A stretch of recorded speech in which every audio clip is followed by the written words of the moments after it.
Hi everyone, it's Coach Fred here, and today I'm going to be just giving you some coaching on writing an equation of a trig graph from the graph itself. So this week we've been graphing trig functions using all these different features: amplitude, period, phase shift, vertical shift, midline, period, frequency, like all these different things. And so now we got to apply it. And while I'd love for you guys to apply what you're learning in class, this can be a little challenging because you could write them in terms of either the cosine or the sine graph. So let's take a look.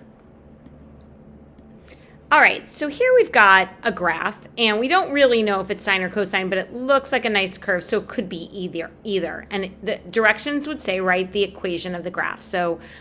But this one gives us some more information. It says in terms of the cosine function. So I know I'm going to be writing something in the form y equals a cosine b x minus c plus d. Okay, so we really need to find everything that we need. So how do we find our amplitude? Well, I think it's easy to find our amplitude by finding our midline. So our midline is literally the middle of the curve, and I can see here that it appears my midline is right along the x-axis, so at y equals 0.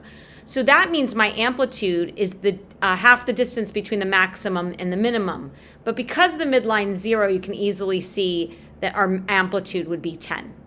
And remember, amplitude refers to our a in our function.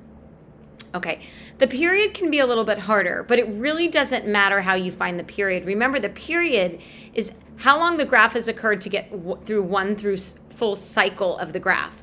And since sine and cosine have the same normal period of 2 pi, or like one cycle, you can use either of the graphs to do that. So for example, I started here at negative pi thinking it was like the sine graph, and I said, when along the x-axis will I get to that starting point again?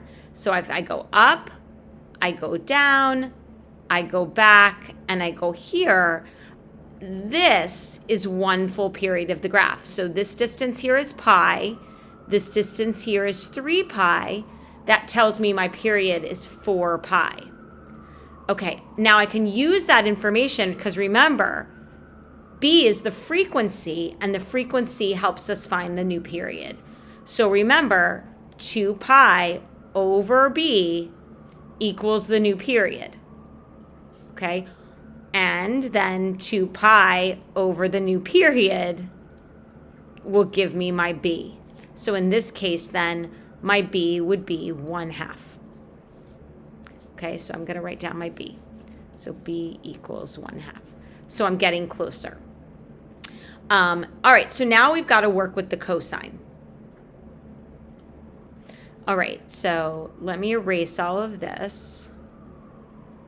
Now we know that cosine starts high. That's what I've been saying in class, right? It starts high. So if I were just to start at 0 right here, and I go through cosine,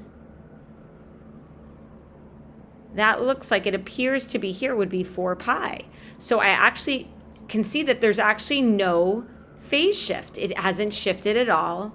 And so that would be none. And because the midline didn't change, that would mean there's no vertical shift. So to write my equation, it would be y equals 10 cosine 1/2 x. Now, how could you check? Open up Desmos. Go ahead and put it in. Make sure you're in radian mode though. All right, hopefully that was helpful. Have a great day.